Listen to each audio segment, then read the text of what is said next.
Hi, this is Frank from LittleRedLight.com, and today I'm showing you the Apollo Twin. This is the piece that I use for most of my recording, and let's get to it. As you can see, the interface has two channels. You plug into the back. It also has a DI that you can use in the front. It only has one DI at a time, though, so usually it'll work if you're talking about like a guitar and a vocal, but if you need to do two DIs at the same time, you're going to have to get a separate preamp and run it through the back as so. As you can see, either one of these plugs in the back can be either an XLR, where you're going to plug in a microphone, or it can be used as a line input, where you can, like, let's say you have an Art Pro MPA or, a vintage Neve, whatever, you can just run the balance output from there right into the back of this and use that as your external preamp or your DI in the case that you need to DI two instruments simultaneously.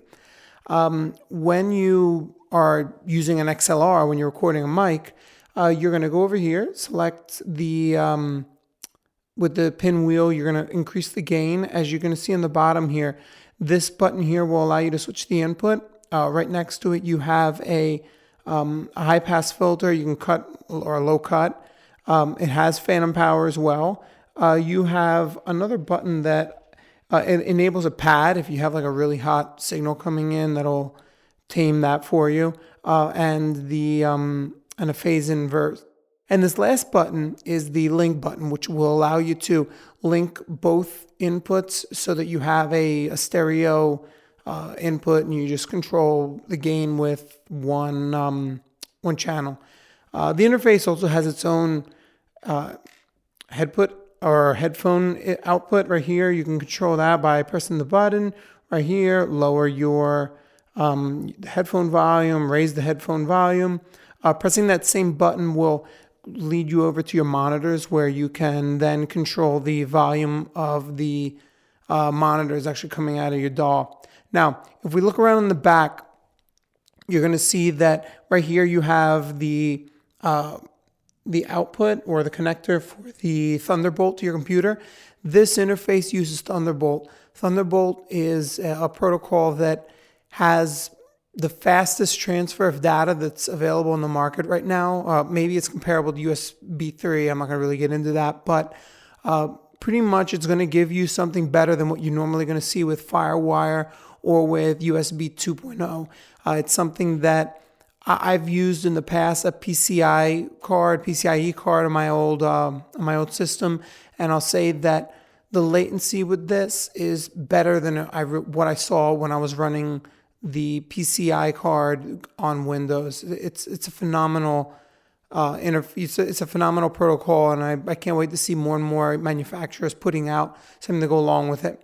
Right next to it is the quote unquote monitor, or you have another, I'm sorry, not monitor, the line outputs. You have line output 1, line output 2. These can be used for any number of things. Right now, I have them wired so that they lead out to an external headphone amp. I have it set up because I did a session where there were going to be several people in here. I listened through the Apollo. All four of them listened through the headphone amp.